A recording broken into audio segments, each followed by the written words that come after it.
Well, tonight on the podcast, ladies and gentlemen, more and more people just cannot understand why more black men voted for Trump in this election. They just thought that they just had the handle on black men, that black men are going to do exactly what they're told.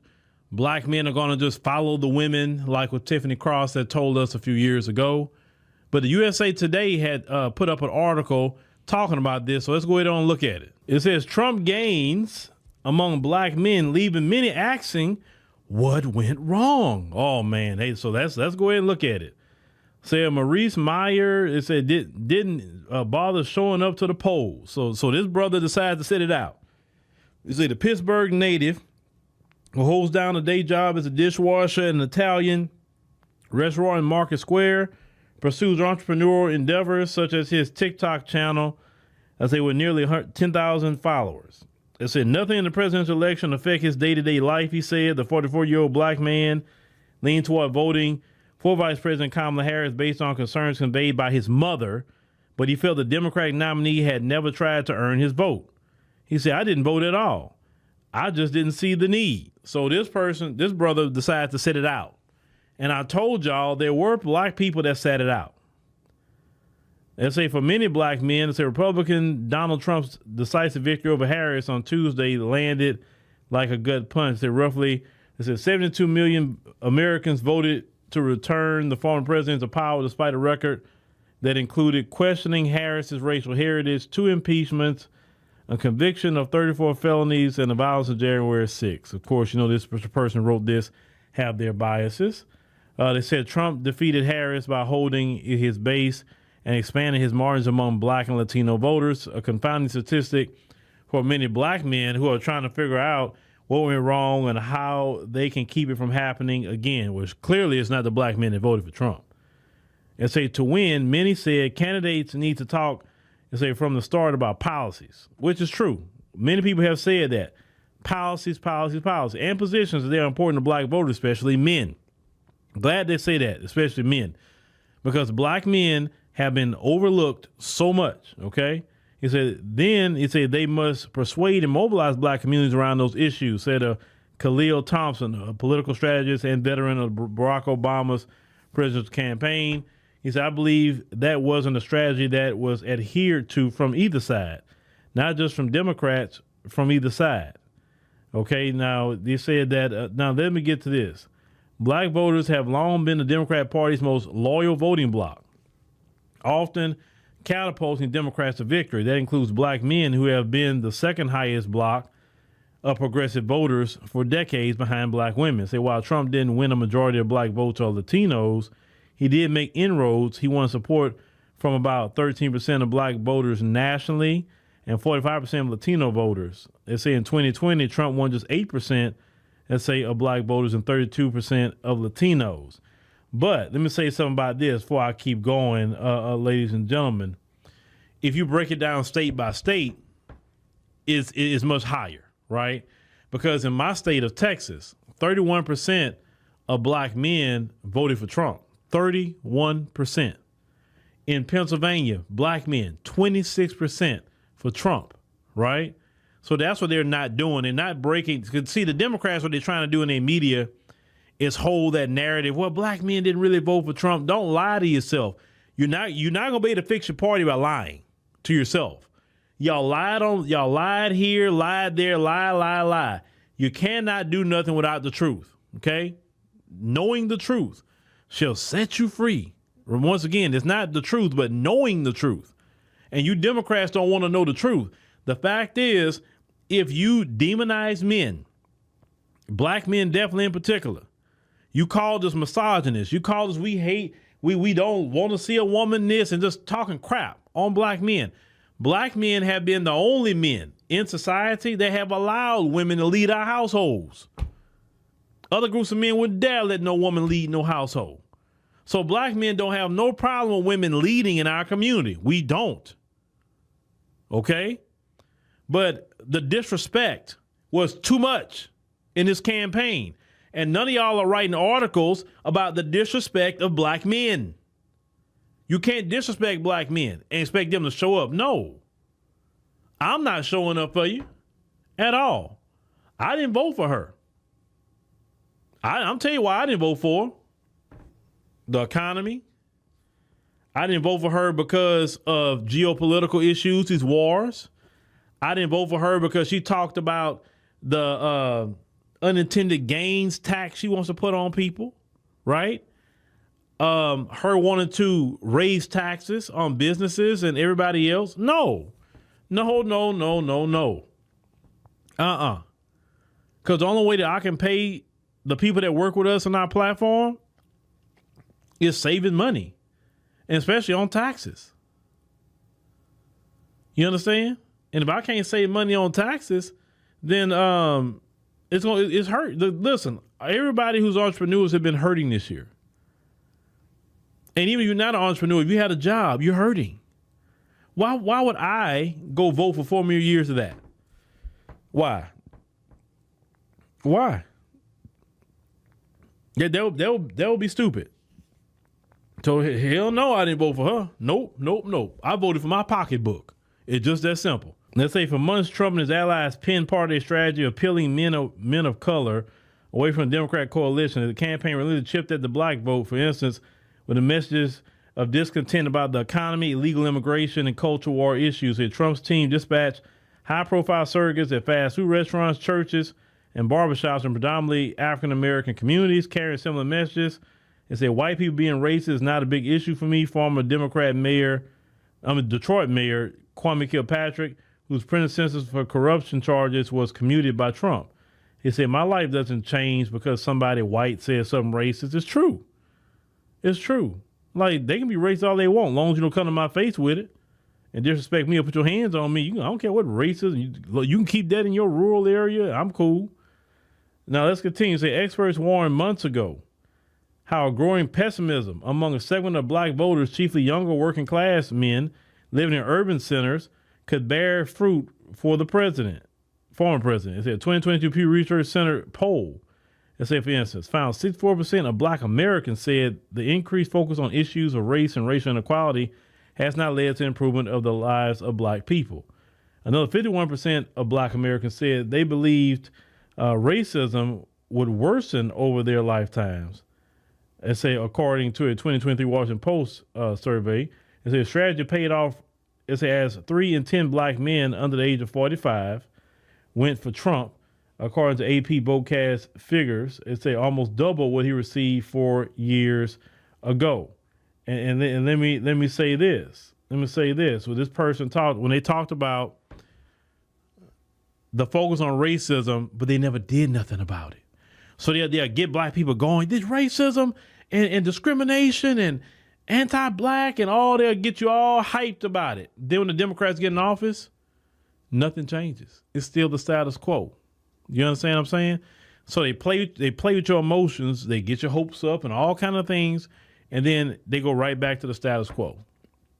And the Democrats played that game for too long.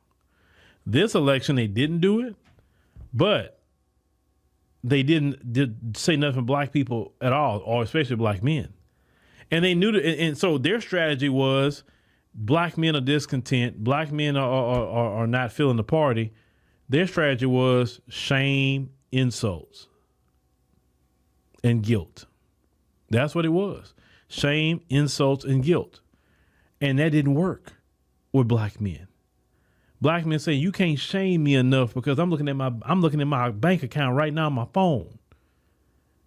You can't force me to go vote for no Democrat. When I can go look at the history of my bank account and my statements. And when Trump was in office, I had way more money sitting in my bank account. When Trump was in office, I was taking more vacations. I was taking my family on more vacations when Trump was in office. Ain't nothing you could tell me, no shame, anything that you could tell me right now that's going to change my mind. And I'm proud of black men because black men decided that they were not going to let you Democrats disrespect them no longer. They wasn't going to sit up here and go vote for stupidity. They don't put nothing in their bank accounts. Talking about immigration, abortion, LGBT, they don't put a dime in any of our bank accounts. How did you even think about to run on that? I'm trying to understand. The economy is what it is, And that's what you gonna run on? Joy and vibes? That joy don't put nothing in my bank account. And black men understand it. Listen, black men have women that they have to take care of, children that they have to take care of. Sometimes we have to take care of our in-laws, our mothers, our fathers, our grandmas. Like, we need money to do that. What if grandma needs some medicine and she's short on cash? We need to step in as men and go help our grandma out. How are we gonna do that on joy and vibes? That's what made y'all lose the election. Black men are tired of playing the game with you Democrats being broke. If going over there with Trump and them is gonna put some money in their pocket, well, it is what it is. Oh, they got some racists that follow him. Man, that's black men. We know how to deal with racists. And most of these quote unquote racists, they're not brave. Trust me, they're not. We know them. They're not brave. The only time they get brave, unless it's one of us and 10 of them. Or if they got like something on them, like a gun or something. That's the only time they get brave. But mano a mano, they are not brave. They bark, but they ain't gonna bite. Trust me. Trust me on that. Democrats, you just played yourself. Now you have to figure out a way to say, hey, you know what? We need to get on this with black men on. Black men want to get their paper. And now you're going to have to compete with the Republicans now about how you're going to put more money in the back pocket of black men. Let's continue. Women with Black Men hosted an online forum with dozens of black male canvassers, strategists, and community activists on Wednesday, where many expressed dismay at Trump's return to power, but also expressed sharp criticism toward Democrats. Ambrose Lane, president of Million Man Vote, said the U.S. economy has been robust under Biden. The cost of things that people buy every day remain high to the point where the Harris campaign spoke about stopping the price gouging. He said, so Biden very well could have stopped price gouging during his term before he even passed the reins over to Kamala, but he didn't do that. And so I think that those economic issues played a significant role, He said some blame the convergence of racism and sexism nationwide as a handicap against Harris. Now, it had nothing to do with it. And said part of that was brought to the forefront by Obama, who was chastised in October when he suggested some black men aren't feeling the idea of having a woman as a president. Preliminary exit polls show roughly 78% of black men pulled the lever for Harris, and say more than any other group of male voters in the country. So if they really had a problem with it, that many wouldn't have voted for her, right? And said many in the Win with Black Men discussion called out how millions of eligible black male voters in the battleground states sat out this November. I told y'all, a lot of people sat it out, and they're admitting that they sat it out. Let's say others sought an agenda to motivate those non-voters ahead of the next election, and say it was even suggested to the group that they should lobby the returning Trump administration on certain policy goals, which was a non-starter for some. And say blacks, and say who voted on the red side, voted against their own interests. No, we didn't. No, we didn't. And say Trump has no interest to help black men. Is it Mr. Addy? He's not done a thing for black men in his entire 78 years of living. I don't look at another man to do for me. I look at myself and my God. Why would I be looking at Trump to do something for me? You're a whole grown doggone man. Why are you looking at a man to do something for you? The only thing Trump could do for me is make it easier for me to do for myself. That's the only thing he really can do. It says, as far as the gender friction of the black community, many in Wednesday's online meeting praised black women for their role in the election. Holiday President Sisters Lead Sisters Vote, which, among other things, conducts research on black women returning for local and national offices, said black men engage differently than us politically. It said that doesn't mean that they are misaligned from us. Is that Thompson, the Win with Black Men leader, said that he doesn't fault Harris, who entered the race late and didn't have enough time to engage with black voters in the way they needed to be approached, he said. He said there was excitement around her candidacy. He said, but she did have, but did she have the opportunity to really start a conversation with black men as a candidate? She didn't want to do interviews for almost 40 days. He said a misstep, he said, was a heavy focus on new media and engagement with social media influence to deliver a message. He said that may have been a unique approach, but not the one I would have taken. Thompson said he would have knocked on more doors and had more direct conversation with voters. Texting is great because the device is in everybody's hand. He said, but it's not as effective as direct conversation looking ahead of the group plans to host a series of regional conversations focused on policy, including with conservative-leaning black men who have voted for Trump. Okay? So this is the thing. No, she was actually on the right path with doing that, because if you go look at Joe Rogan's interview, Trump got 40-some-odd million views on the Joe Rogan interview.